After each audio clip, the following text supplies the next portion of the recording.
To those of you who are joining us online for the first time, welcome. If you have joined us previously, welcome back. Our worship program today is focused on children. It's been too long since we've had a program specifically for our kids. So thank you for the team behind the scenes, the decorations up the front, you know who you are. It's also name tag day today, so if you've been trying to figure out who that brother and sister is that you've been calling brother and sister for 20 years, now's the chance to try and find out. We used to do this once every quarter. It's a chance for us to connect. You know, as I was thinking about the sermon, Di, our children's ministries leader, we started talking, three weeks ago, a month ago now, Di, it felt like that. As we were talking about the sermon and the program as a whole, we pretty much wanted something not just by the kids, not just about the kids, but something also for the kids.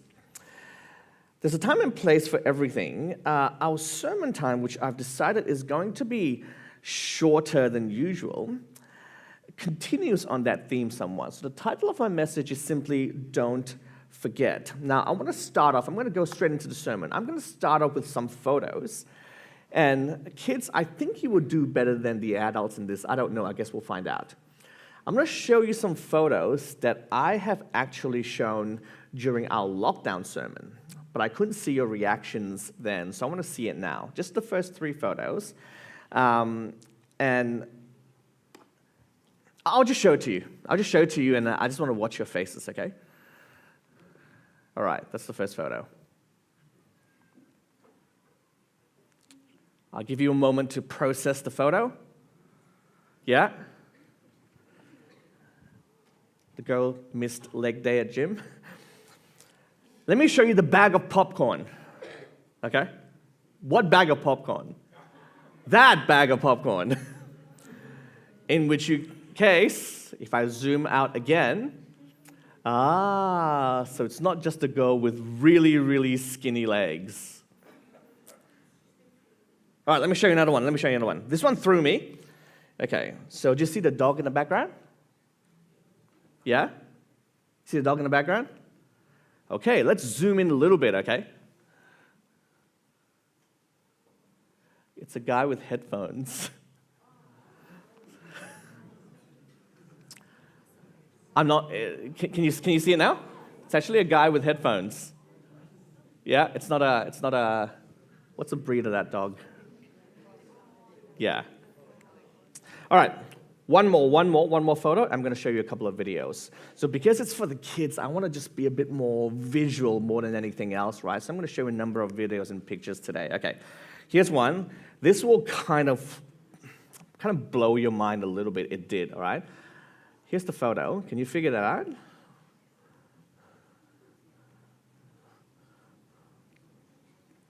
I'm looking at Zara. She's like, that girl has 1/3 of a body. Can you work it out? Anyone want to take a stab at this? Yeah? Very good, Gosha. That's exactly what it is. That little bit there, it's a entirely raised platform. She's just on the other side. That's the lower ground. Make sense? You see, confusing perspectives, right, is what we call it. You choose to focus on a certain thing, and it's easy to miss sort of the big picture. You know, our brain naturally gravitates towards a certain thing. When it's not what we're used to, we get confused and we try and make sense of it, and sometimes we need to shift our perspective. Now, going on the theme of just trying to engage our younger ones, I'm going to show you a video, and this might engage some of you older folks. This next video, there's no audio to this video. We probably don't need it. If you like 4-wheel driving, this will tickle your fancy, okay? So this is just a video. There's no audio. Have a look at this video.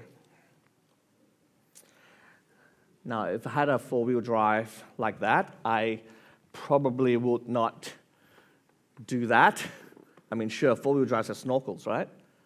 But have a look. Oh.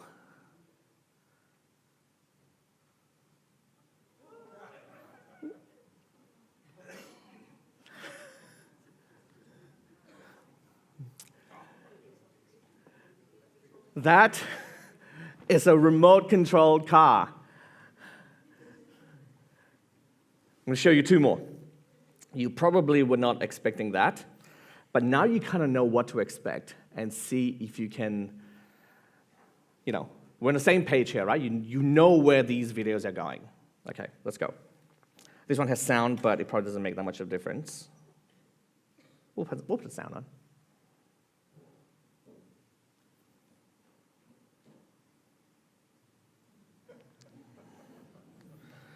Okay.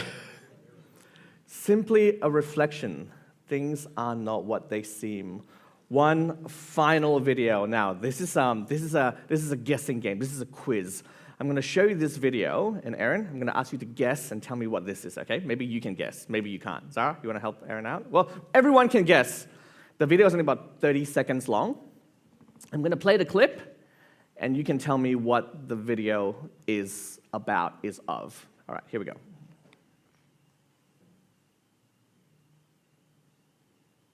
Put on some sound. We'll have some ambient noise.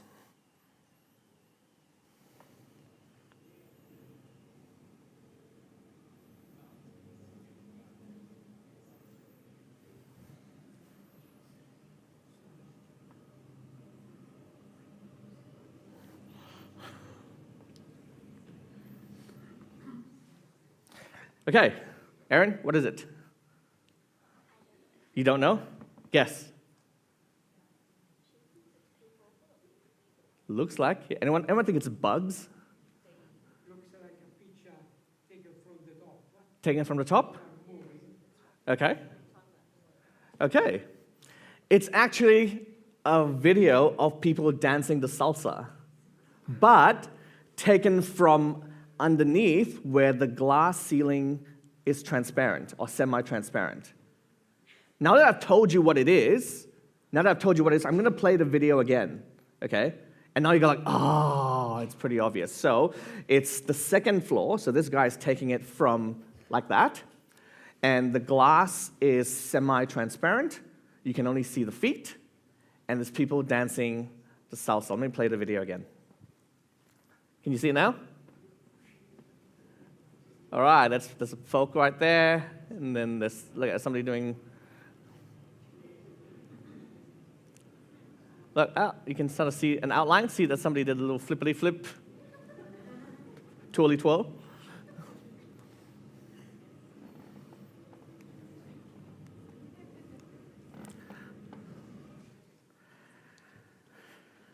You see it now, right? A lot of times we don't see the bigger picture. We forget that there's more to what it seems that's just in front of us. The rest of our sermon time today is pretty simple. I'm going to show you two more clips in a moment. Now, these are clips of a Bible story, and I'm sure it's clips that you may have shown your children before. Now, both clips show the same story, but with two different reenactments, okay? I will start, though, by taking a few minutes to tell you what the story is depicting, where it is in the Bible, and just a quick background to it. And then I'll show you the clips. I'm going to ask you a question. We're going to read 2 Bible verses, and then we're done for our children's service today. 10 minutes. Very, very simple. So let's get to the story. The story is of Jesus feeding the 5,000. It's a story that's familiar. We tell it in Sabbath school. We tell it in just many, many different contexts. Did you know that it is one of the 18 occurrences in the Bible that is repeated in all 4 Gospels? Okay? There are 18 occurrences in the Bible that's repeated in all 4 Gospels, and this is one of them. In fact, it is the only miracle that is repeated in all 4 Gospels, not including the resurrection of Jesus, of course, but I'm talking about the miracle in the context of Jesus performing it. Now, if you're wondering what the 18 occurrences are, I'm not going to list all of them. This is for the adults, just for your info. So the beginning of John's ministry, that's listed in all of them. His picture of Jesus, Jesus' baptism, Jesus leaving Galilee, and then we have the feeding of the 5,000. And then after that, we have what we call the triumphal entry, then Judas' decision to defect and betray Jesus, and the rest have to do with Jesus' betrayal, arrest, and crucifixion. So pretty significant events, these 18 that are repeated in all four Gospels. Now, coming back to the feeding of the 5,000, the story is found in Matthew 14, verses 13 to 21, Mark 6, 31 to 44, Luke 9, 10 to 17, and John chapter 6, verses 5 to 15. If I were to preach a sermon about this miracle, and there are many things I could draw from it, I'm not going to preach a sermon per se, but because it's children Sabbath, I guess, I'm going to show you two clips. These are two clips that I would not use if I was preaching about the feeding of the 5,000.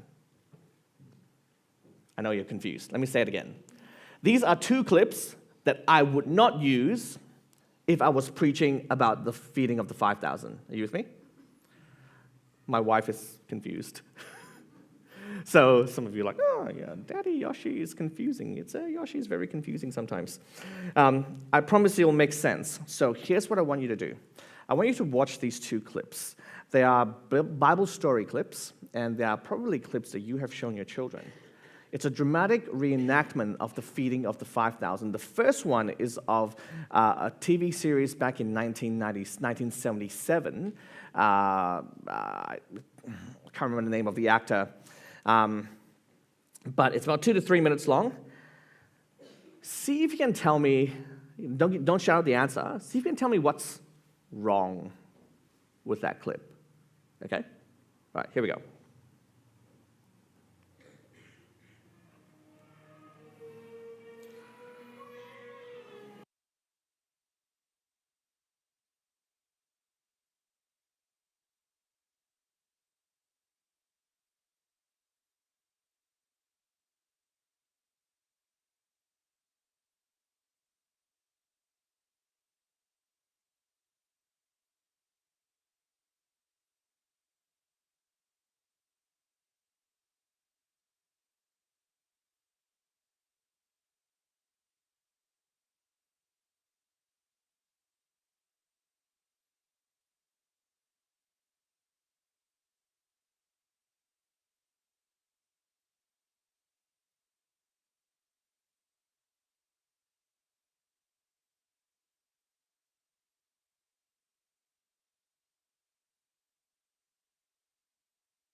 Okay, don't answer just yet, okay? I want you to think, what's wrong with that video? Just, I'm going to show you one more, and then you can compare the two. Is something missing? Is it the fact that Jesus was doing this? Yeah, I don't know. The fish didn't look like it was cooked. Just store that in your head for a second, okay? Okay, now let me show you another clip. This one is 2014. The special effects are a little bit better, I think, because, you don't have a camera hidden and they're obviously pouring fish while the camera is behind somebody. This one, same story, same reenactment. This is from a movie 2014 called The Son of God. It made $70 million, all right? And it's the 7th most successful Christian film of all time. Have a watch.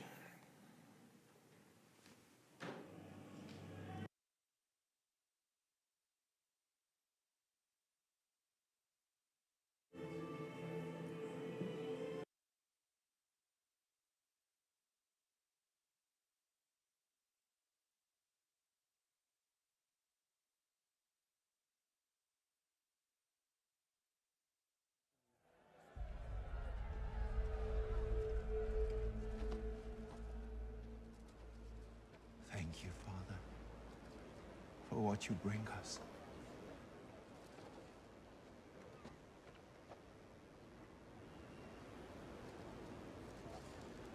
Our Father in heaven feeds the birds of the air.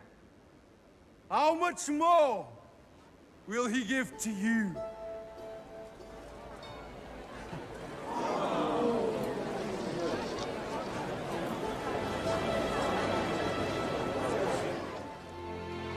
Put God first and everything else will follow.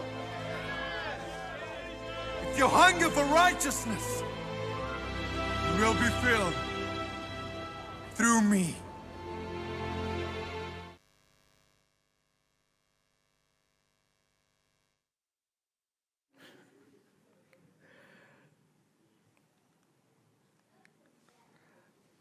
Somebody wasn't too impressed with the video. Why do you think, and I only got 2 verses and then I'm done, very simple message today, right? Now, why do you think if I was going to preach a sermon about the feeding of the 5,000 that I won't use these 2 clips? I mean, it's a nice depiction. It's accurate to a degree. It's accurate because the people were hungry. Jesus did say to his disciples, you give them something to eat.